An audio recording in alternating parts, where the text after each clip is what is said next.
بیسەرانی خۆشەویستی بەرنامە بەتایبەت بنەماڵەکانی منتەزەری بە دنیا هاتنی منداڵی دووەمن هێندێک لە دایک و بابەکان تەماسیان گرتەوە دەپرسن کە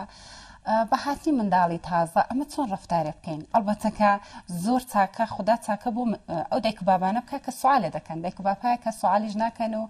تێبقەی گوزەشتا تێبقەی دابڕستنێک کە لە قەدیمەوە هەبووە ڕەفتارێ دەکەن بەڵام بە پێشکەوتی تەکنۆلۆژی دەبێت بزانین کە شیوەهای تربیەتی مەش بە عنوانی ئەفرادی جەدیدی قەرنی جەدید دەبێت تایبەت بێ و متەفاوتتر بێ وەختێک منداڵی ئەڤەڵ بە دنیا دێ حتمما 5-6 ساڵێک گوزەراوە جاری وایە بۆ منداڵی دووەم 10 ساڵ گوزەراوە منداڵێک بە دنیا هاتۆ دەورەیەکی توولانی پادشاهی کردەوە مەرکەزی تەوەجوی خانەوادە بۆ عەزیز بۆ بە ئەو منداڵە گەیشتە ئەحساسی پادشاهەیەک ئەحساسی قودرەتێک زمانێک کە خەتەری خەبەری ئەوە دێکە منداڵێکی دووەم قەرارە بێ دقیقاً بە جایگاهی وی بە شەرایەتی وی خاناخا منداڵی ئەڤەڵ تووشی دڵڕاوکەیەک دەکات تووشی ئسترابێک دەکات دەترسێ بە منداڵەکان چەند دەستە دەبن دەستەیەک لە منداڵەکان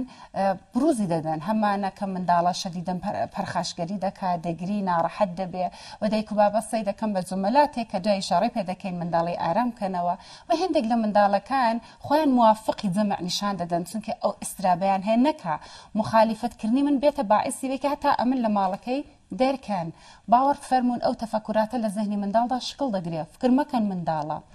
ئەو شتە باعث دەبێت کە منداڵە زیاتر خۆتخۆری بکە و دایک و بابەکان بەداخەوە واکنشیان چەدە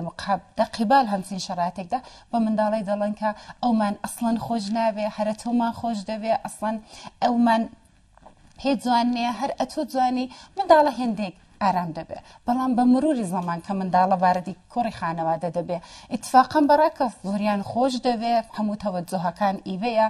زمانی 24 ساعتی دایکات تەمامەن تەرخان کراوە بۆ مراقبەت لەو منداڵە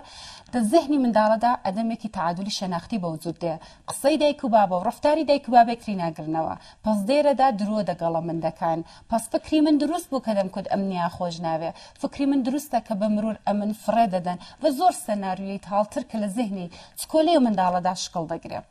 باشترین ڕێگا حەلچە لەگەڵ منداڵەکانتان گەورانە ڕەفتار بکەن منداڵ شعوری هەیە فکر دەکاتەوە منداڵ دەبینێ کە دەبێ قسە لەگەڵ ئەمەل هەمخانی هەبێ لازم نییە پێی بڵێن خۆشمان ناوێ لازم نییە پێی بڵێن پیسا جوان نێم دەبێ پێی بڵێن ئەوەش بەشێک لە ئازای خانەوادەی مەیە وارد دەبێ بە ئەندازەی ئەتۆ عەزیزە بەڵام بە دلیلی وەیکە سنی کەمترە و هێستا ئامۆزشی نەدیوە وەک تۆ گەورە نەبوو کە بتوانێت ئاگاداری لە خۆی بکە مراقبت لە خۆی بکە ئەمە تا زەمانێکە دەگاتە سنی تۆ و ئەو شتانە ئامۆزش دەبینێ با ئیجازەی تۆ بڕێک لە وەختی تۆ بە ئەمانەت وەردەگرین زیاتر دەیدەین بەوی بۆیە کە ئەویش بگاتە ئەو باڵغ بوونە و ئەو کارانەی کە لەعانە تۆ دەتوانی بیکەی ئاوا منداڵە هەماهەنگی بینی ڕەفتار بە ئەمەلینگۆدا دەبینێ بە هاتنی منداڵی تازە